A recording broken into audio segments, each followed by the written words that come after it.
Assalamualaikum warahmatullahi wabarakatuh. Selamat pagi anak soleh soleha. Bagaimana kabar kalian hari ini? Semoga tetap semangat dalam mengikuti pembelajaran kita pada pagi hari ini ya.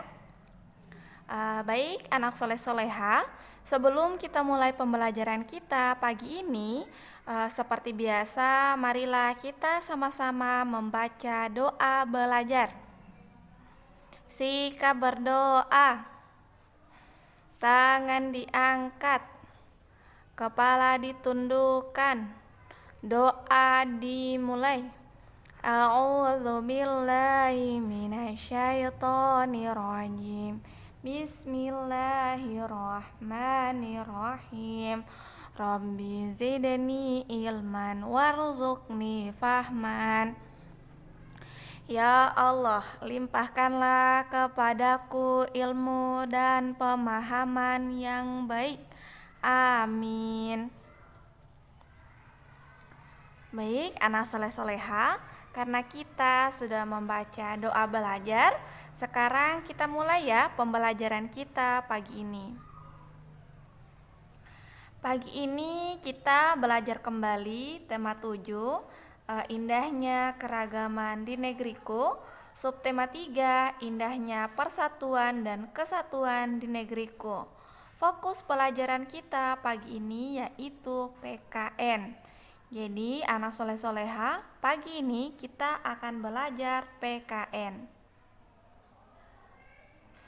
Tujuan pembelajaran kita pagi ini ada 3. Yang pertama, melalui penjelasan guru, siswa mampu mengetahui sikap yang harus kita miliki dalam keragaman dengan benar.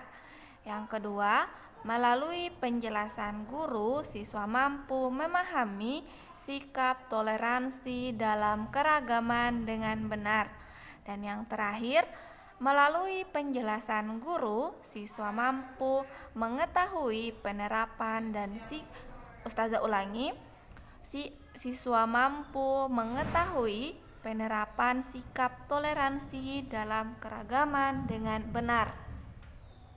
Jadi itulah tujuan pembelajaran kita pagi ini.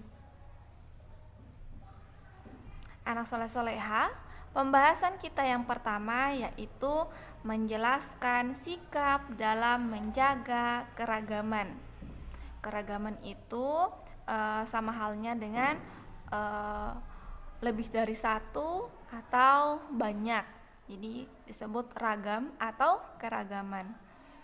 Anak soleh-soleha, keragaman yang dimiliki bangsa Indonesia meliputi keragaman agama dan budaya. Keragaman ini dapat dijadikan sebagai pemersatu bangsa. Jadi keragaman yang dimaksud di sini itu lebihnya agama, lebih dari satunya agama yang ada di Indonesia, begitupun dengan budayanya yang ada di Indonesia.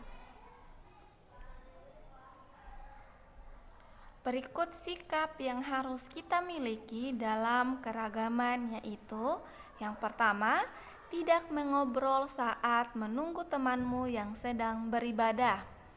Kemudian, menghargai teman yang berbeda suku. Selanjutnya, tidak mengejek teman yang menggunakan bahasa daerahnya. Jadi inilah 3 contoh sikap yang harus kita miliki dalam keragaman. Berikut sikap yang dapat menimbulkan perpecahan dalam keragaman. Sikap ini yang harus kita waspadai dan harus kita hindari ya anak soleh-soleha. Yang pertama itu mengganggu teman yang sedang beribadah. Kemudian tidak mau bermain dengan teman yang berbeda suku dan agama. Kemudian memaksakan suatu agama atau keyakinan kepada orang lain. Selanjutnya, lebih menyukai budaya asing daripada budaya sendiri. Dan yang terakhir, tidak menghormati dan tidak mau bekerja sama dengan warga yang berbeda suku dan agama. Jadi ada 5 poin sikap yang harus anak soleh soleha hindari agar tidak menimbulkan perpecahan. Sebenarnya masih banyak, tapi yang Ustazah jelaskan itu 5 saja. Menjelaskan sikap toleransi dalam keragaman. Anak soleh soleha, toleransi itu adalah sikap saling menghargai antara sesama manusia. Nah, sikap toleransi ini dapat mempererat hubungan dalam bermasyarakat. Sikap toleransi juga dalam keberagaman itu diharapkan dapat menjaga persatuan dan kesatuan bangsa. Jadi ketika kita berada di tempat yang beragam suku, beragam agama, beragam budaya, kita usahakan untuk menghindari perpecahan. Sikap toleransi diupayakan itu atau diusahakan tetap terjaga agar tidak menimbulkan perpecahan.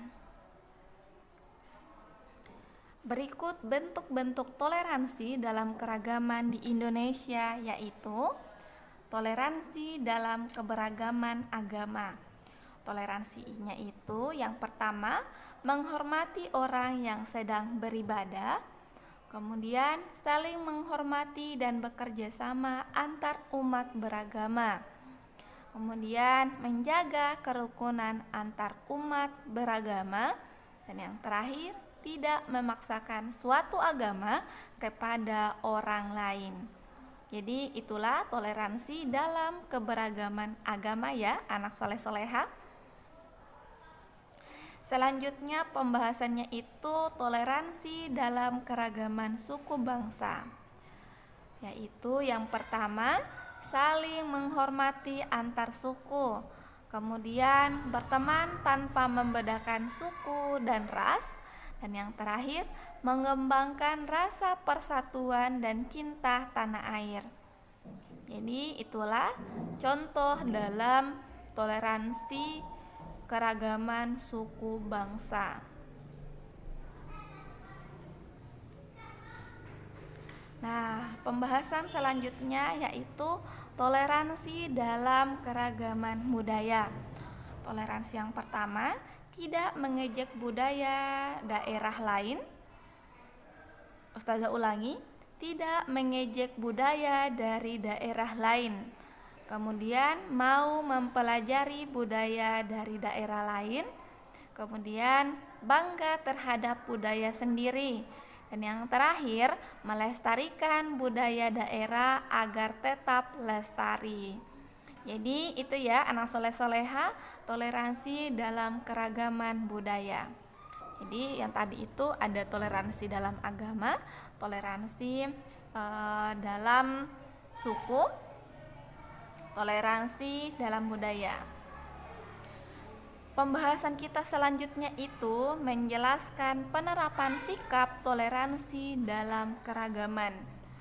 Anak soleh soleha, penerapan sikap toleransi di lingkungan sekitar antara lain yaitu yang pertama, menghargai perbedaan antar anggota keluarga. Kemudian membantu ibu merapikan rumah, bermain dengan teman tanpa membedakan suku dan agama. Jadi ada belajar bersama adik atau kakak. Kemudian menghormati teman yang sedang beribadah. Kemudian melaksanakan tugas piket dengan baik. Kemudian bertutur kata dan bersikap santun antar sesama. Kemudian menyapa dengan santun saat bertemu tetangga.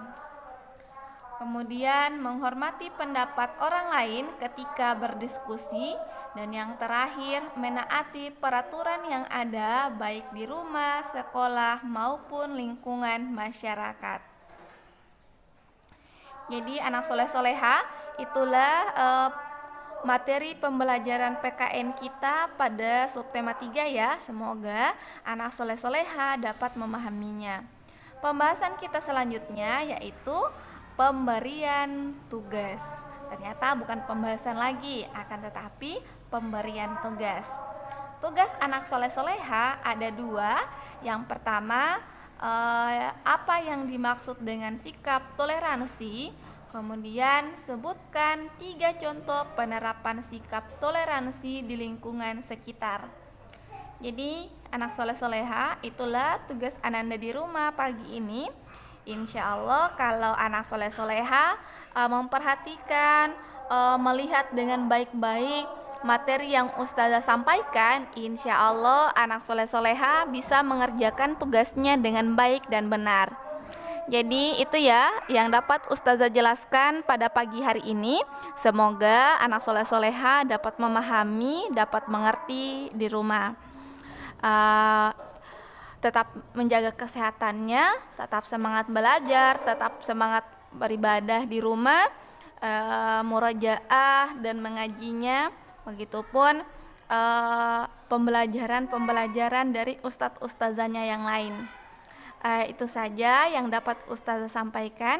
Ustazah tutup dengan ucapan wabillahi taufiq wal hidayah. Wassalamualaikum warahmatullahi wabarakatuh.